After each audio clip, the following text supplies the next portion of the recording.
Ensonga z'okulonda pulezidenti w'eggwanga erya Uganda zikyakutte wansi ne waggulu olw'ensonga nti ebipya bizuuse ku ngeri General Museveni ne ba NRM oba bayite ba cadres oba ababaka aba NRM okuvaayo ne baagala okuba nti bayisa etteeka erigamba nti General Yoweri Museveni oba omuntu yenna agenda okwesimba ku bwa President obw'eggwanga erya Uganda ababaka mu Parliament be balina okumulonda. Gwena gy'osinziira okuba nga weekuumidde ku mukutu ogwa Pregen Media tugamba ffe twewaayo okuba nga tukuwa updates ezigenda mu maaso mu ggwanga lyattu Uganda era nga tugamba nti subscribinga onyige n'akade osobole okuba nga tosubwa ggulire lyonna ligenda mu maaso mu ggwanga erya Uganda. Yes, omukulu Chaddachi aleese bwino omupya omukulu amanyiddwa nga Secretary General wa National Unity Platform omukulu David Lewis Rubongoya. Chaddachi avuddeyo n'agamba nti ebintu bino bannayuganda bayinza okuba tebabifaako naye bitandikanga eŋŋambo era n'avaayo n'agamba nti omwaka oguwedde abantu bangi ab'enjawulo baavaayo ne batandika okwogera ku nsonga zino ne bazoogerako awo mu mbeera ya Parliament nga bagamba nti owaaye Parliament yanditandika okulonda omukulembeze ow'eggwanga baatandika mpola nga biringa ebyokusaaga. Wulira omukulu neyongera n'atugamba nti era aba NRM oba Museveni obukodyo obumu bw'akozesa afuna omuntu gwe bateekawo oba bafuna omuntu gwe basiruwaza ne bateekawo n'abeera nga akagologooso oba gwe bakozesa.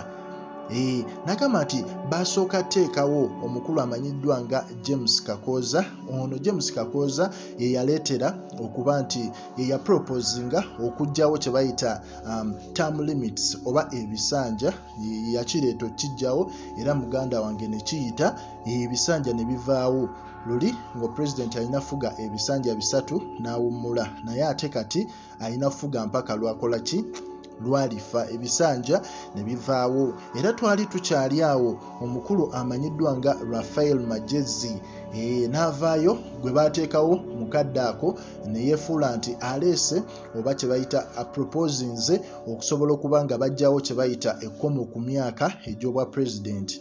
Mu kuleeta ekintu ekyo General Museveni yali ayolekedde emyaka gye bali meetinga oba gye balemesa okuba nti beesimbawo ku bwa pulezidenti. Era Rafael Magezi yavaayo mu by'okusaagasaaga awo n'aleeta ekintu era ne kiyita mu Parliament nti owaaye pulezidenti alina kufugira ku myaka gyonna gy'akola ki gy'ayagala. So eby'emyaka ne babijjawo bwe batyo mu kusaaga bwe batyo ne bisobola okuba nga byavuddewo. Kati essaawa zino omukulu amanyiddwa nga Kafuzi Jackson essaawa zino kati gwe baataddewo okuba nti ayisa kino ekiteeka ekigamba nti ababaka mu Parliament bokka be balina okulonda pulezidenti w'eggwanga erya Uganda. Mwe abantu opinion yammwe tegasa. So mu mbeera eyo oyo omukulu essaawa zino yaliwo amanyiddwa nga Kafuzi Jackson. Era omukulu Lewis Rubongoya nayongera n'atunnyonnyola n'agamba nti they get few people in the media nti bafuna abantu mu media ne batandika okuba nga bagenda ku TV ez'enjawulo ne radio ne batandika okuba nti basiiga ekifaananyi ekirungi ku kiteeka kyabwe kye baba baagala okuyisa. Batandika okyogerera buli radio buli TV ogezaako okyagaza abantu oba okiteeka mu matu g'abantu naye nga in simple terms buno bukodyo bwabwe okusobola okuba nga ekiteeka kyabwe kigenda okuyita nga balaga nti General Museveni takiriimu bo be bakipushinga naye ng'ate orders ziba zivudde eriye.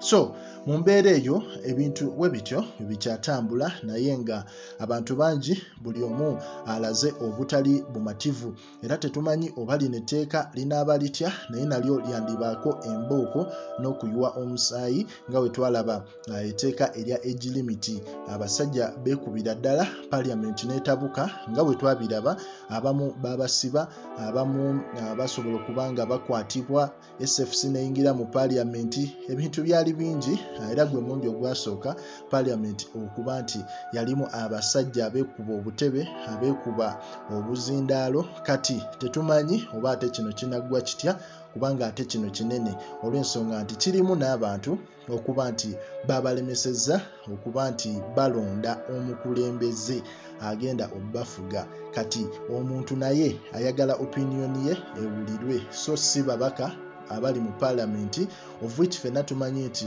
NRM yesingamu ababaka mu parliament. Kati mu mbeera eyo kiba obvious nti era omubaka abaddako oba president abaddako alina kuba nga ava mu NRM. Nga Bobi Wine wagambye nti ye nga yakimanyi General Museveni agezaako kukola ebintu bino apiningewo mutabani we General muhoozi amusikire, of which abantu nabo tebatudde batunuulidde ensonga eno. Tulinze tulabe wajje naggweera ffe wetuli okuba nga tukuwa update zonna gwe yonna gy'osinziira, era nga tugamba likinga commentinga mwatwera osubscribinge oleme kuba nti osubwa mawulire geetooloola mu ggwanga lyattu Uganda. Naawe osobola otuwa endowooza yo ku nsonga eno, mutubuulire ensonga eno egenda kuggwa etya.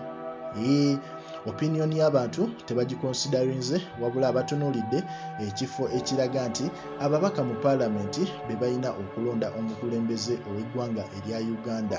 So ffe tulinze ndowooza yo n'abantu abalala olw'ensonga nti abantu bangi bavuddeyo bakivumiridde. Twitter kitandise trendinga omukyala yaliko leader of opposition, omukyala oyo Winnie Kiza naye avuddeyo n'agamba nti lino eggwanga nedda ebintu nga bino tebirina kukkirizibwa, era n'avaayo n'agamba nti tasobola kukkiriza mubaka yenna kumulondera president agenda mufuga myaka 5 oba agenda fuga ggwanga lya Uganda. Ne tulaba omukulu Elias Lukwago naye avuddeyo n'atabukira ddala. Ne tulaba omukulu Frank Gashumba. Abantu bangi bavuddeyo ku nsonga eno ne balagira ddala nti byonna babikole, naye teri akkiriziganya nakyo, ne bwe banaakisiiga omuzigo gutya tebagenda kukkiriziganya nakyo, naddala abantu ba bulijjo abatali mu parliament. Ffe tulinze kino agenda mu maaso, naye nga ffe tugamba gwe subscribinga onyige n'akade oleme kubanga osubwa updates zonna ezigenda mu maaso mu ggwanga erya Uganda.